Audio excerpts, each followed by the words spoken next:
living wage.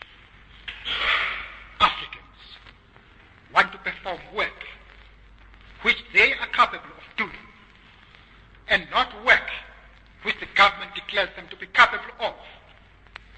We want to be allowed to live where we obtain work, and not be endorsed out of an area because we were not born there.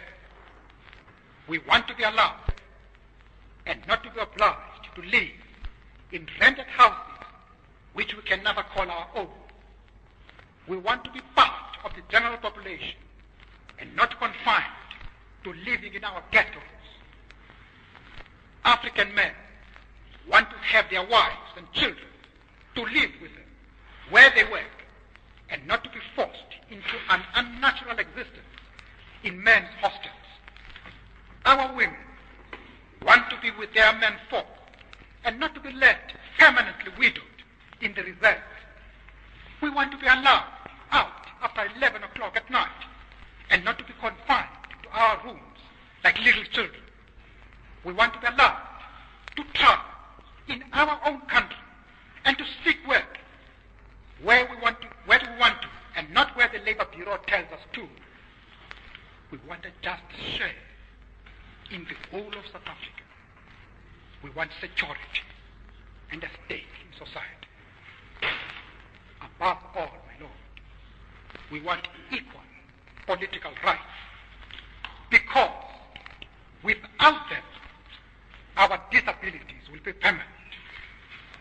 I know this sounds revolutionary to the white in this country, because the majority of voters will be Africans. This makes the white man fear democracy. But this fear cannot be allowed to stand in the way of the only solution which will guarantee racial harmony and freedom for all. It is not true that the enfranchisement of all will result in racial domination. Political division based on color is entirely artificial. And when it disappears, so will the domination of one color group by another.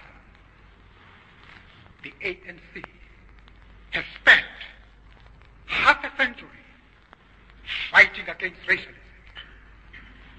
When it triumphs, as it certainly must, it will not change that policy.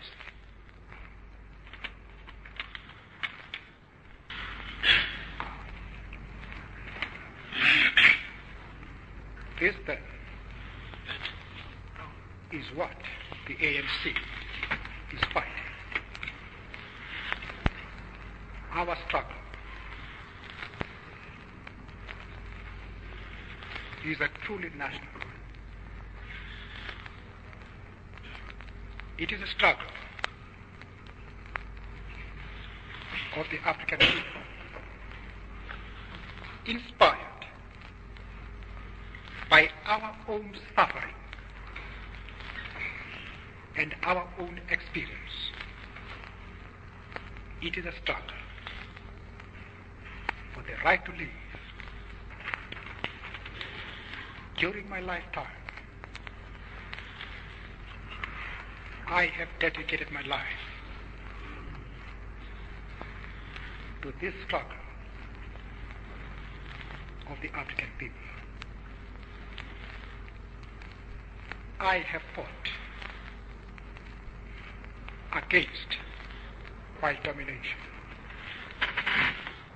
and I have fought against black domination.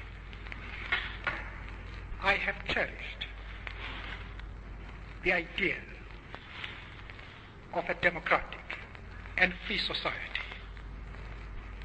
in which all persons will live together in harmony and with equal opportunities.